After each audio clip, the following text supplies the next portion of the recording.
Hello hi నమస్తే అండి అందరికీ. Welcome back to our channel Renuka food and blogs.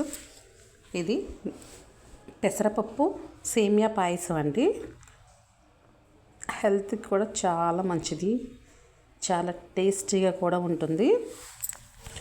ఇప్పుడు ఈ పెసరపప్పు సేమియా పాయసం ఎలా చేయాలో చూద్దాం.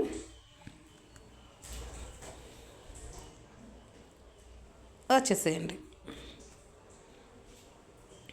ముందుగా స్టవ్ వెలిగించి 6 స్పూన్లు పెసరపప్పు కడిగి ఉడకపెడుతున్నానండి.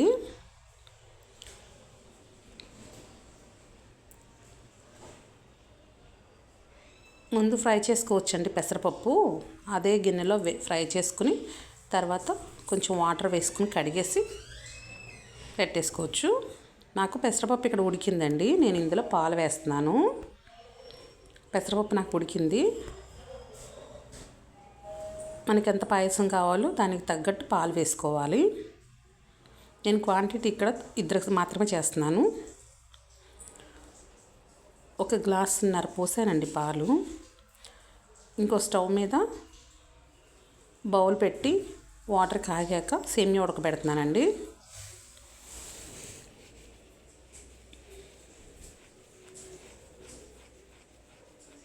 పెసరపప్పు అంతా ఉడికింది కదండి.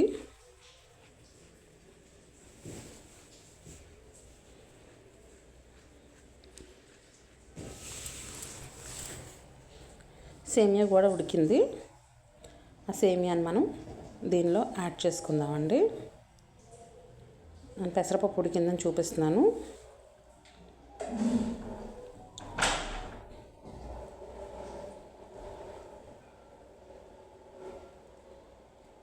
మొత్తం ఒకసారి శుభ్రంగా కలుపుకోవాలి.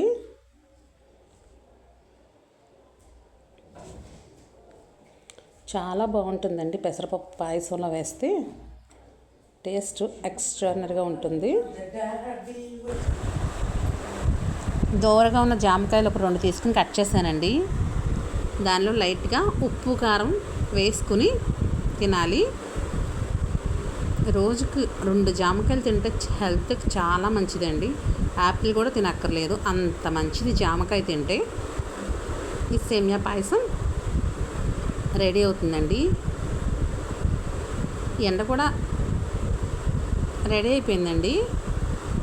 దీనిలో మనం ఇప్పుడు బెల్లం వేసుకుందాం.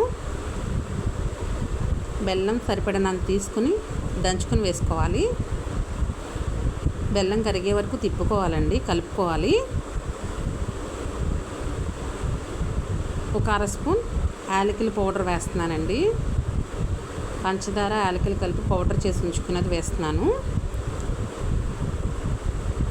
ఇలాచీ పౌడర్ అండి. కలిపేసుకుని స్టవ్ ఆఫ్ చేసేసుకోవాలండి. అయిపోయింది. స్టవ్ ఆఫ్ చేసుకుని దించేసుకుని సర్వ్ చేసుకోవచ్చు. చాలా అంటే చాలా బాగుందండి. ఫ్లేవర్ కూడా అదిరిపోయింది. అది తింటుంటే పెసరపప్పు మెల్ట్ అయ్యి భలే ఉందండి.